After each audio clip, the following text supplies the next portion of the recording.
From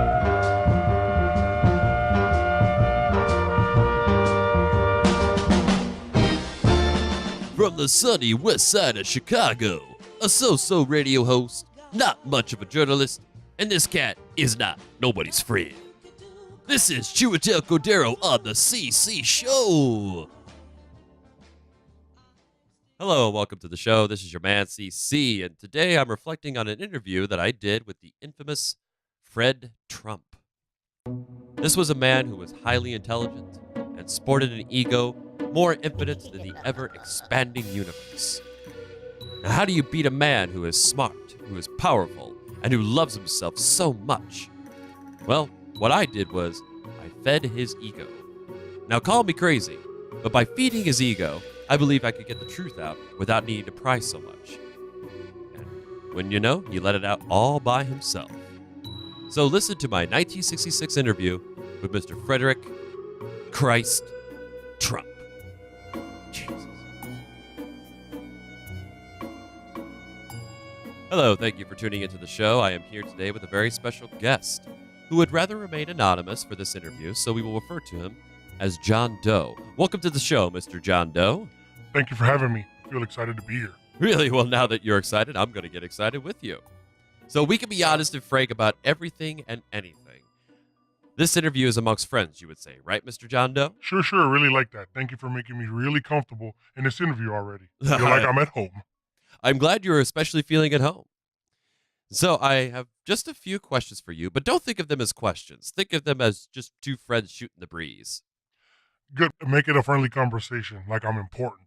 Oh, of course, Mr. John Doe. Hopefully this first one is a good one to start off with. In 1927, the Ku Klux Klan marched in the Queensboro of New York City. They were ordered to disperse for disturbing the peace, and a riot broke out.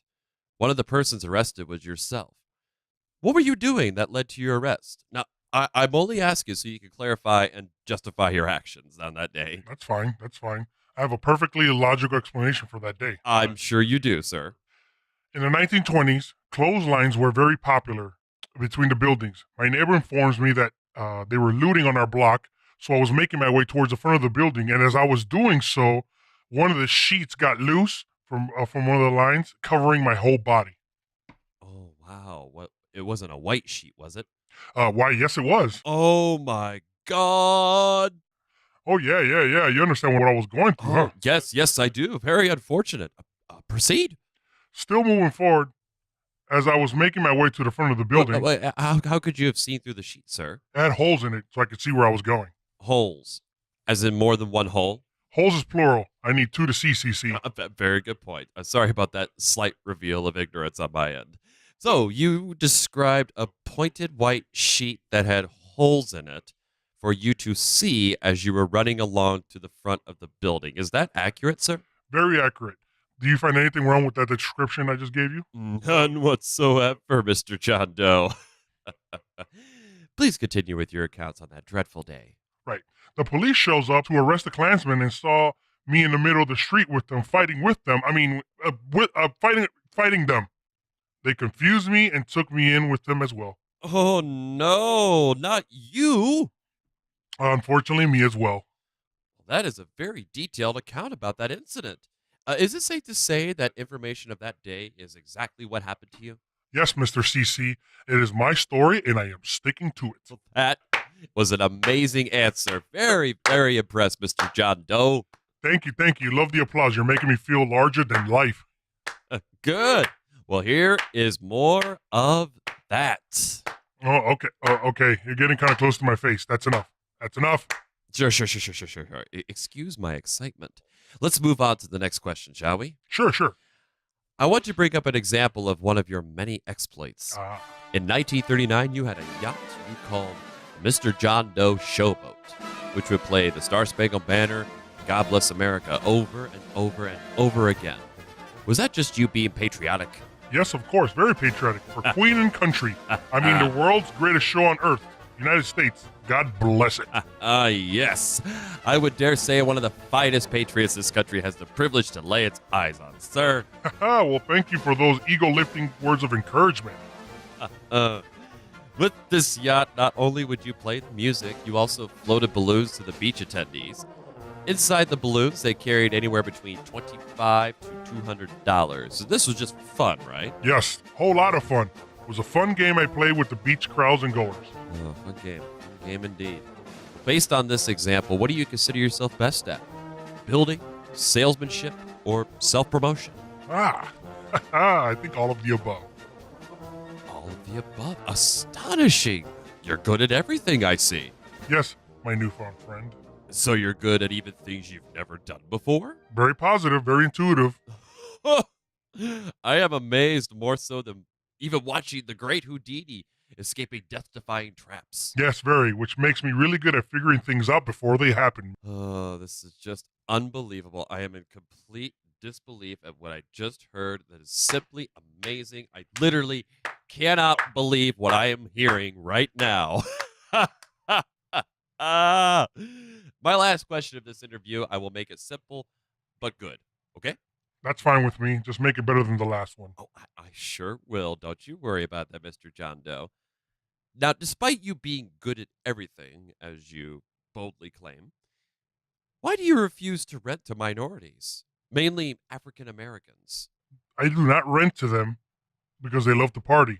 They love to leave the chicken grease all over the stove, not cleaning it, destroying my appliances, having the nerve to demand a new one. I would tell them that if they cleaned their stove up, I wouldn't have to give them a new one, turning the conversation into an argument. All this costing me money on appliances, exterminations, bringing down the property value. Wow, I see. I can go on and on about this, and it would take a lifetime to do so, which no one has the time, right? Well, I suppose we don't, sir, but you're only putting complaints on African Americans. What about folk icon Woody Guthrie? I mean, he's a white man. Yeah, what about him? He was a former tenant of yours, right? Yeah, he was. And he penned lyrics accusing you of stirring up racial hate in the blood pot of the human hearts. What do you have to say about that? He would say stupidity like that because he was entertaining them with his silly music and his guitar. All those savages wanted to do was live it up for free at somebody else's expense. I was not okay with that. Not my money. Very bold and courageous to say, Mr. John Doe. It made me sick. So sick I took the black out of the crayon box at my home. Really? The color black no longer exists to you? Gone, out of there. So your children, for example, will not... They have never seen it. Never seen it? So they don't see color? No, they can't see it. They can see all the colors except black. Well, don't you think you're going a little too far, sir? Being blind to the blackness of color is better. That is amazing. Just riveting. It is important for our listeners to know. Thank you. You're getting kind of close to my face again. You want to back up a little, CC? Of course. This is just me showing you high regards and respect, sir. It is a tradition expressed to the great people of great importance in cultures all around the world. Really? I did not know that. What country would that be in? Oh, in a small, minute country known as Jalappi. Jalappi. Wow, good to know. I see you learning something new every day, huh? Oh, yes, we do, my friend. Yes, we do. I am glad we did this interview without holding back. I'm so glad we did, too.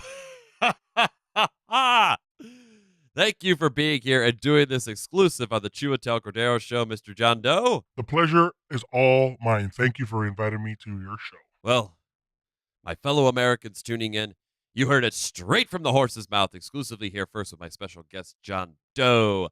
Thank you for listening, and good night. Well, I'm turning off the mics and the recording.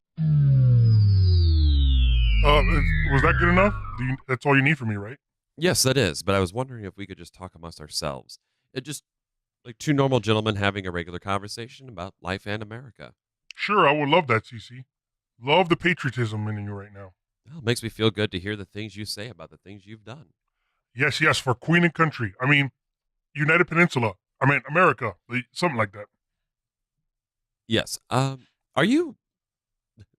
This would be fascinating if it were to be true. Are you a member of the Ku Klux Klan?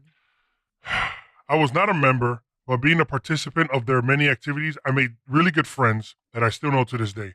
I understood their views and values, which I was interested in and believing. That's a very intriguing fact to know, Mr. John Doe. I'm very fascinated. Fascinating indeed. Well, very good to know that you actively participated in that KKK riot in 1927. Not only did I participate, but I also rallied up more Caucasians for the cause. I am amazed at the extent of your dedication to this organization, even without being a member. You don't have to be a member. The less you seem involved, the better you are. Oh, brilliant, brilliant. This is why the white pointed sheet was so important, showing white supremacy without revealing your face. That incident made me legendary amongst them. Legendary, huh? Legendary East Bay of hits say? So what did you say? Nothing at all, sir. Nothing at all. Oh, okay. What is the next chapter in your marvelous journey in life? For me personally, nothing. I am going to allow my son Donald to continue my legacy. Very interesting. Do you think little Donald will ever fit your shoes? He will be twice the man I am now. Sounds like he'll be a huge individual. Given that you're like 5'6". Yeah, I guess. Oh, I can't wait for another one of you. The future looks very promising with this huge individual. Well, Mr. John Doe, thank you again for your time and your words of wisdom and your futuristic powers. Have a wonderful evening, sir. Yeah, bye.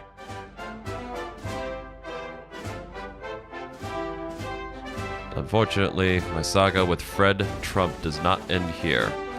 More to come soon, ladies and gentlemen. Stay tuned.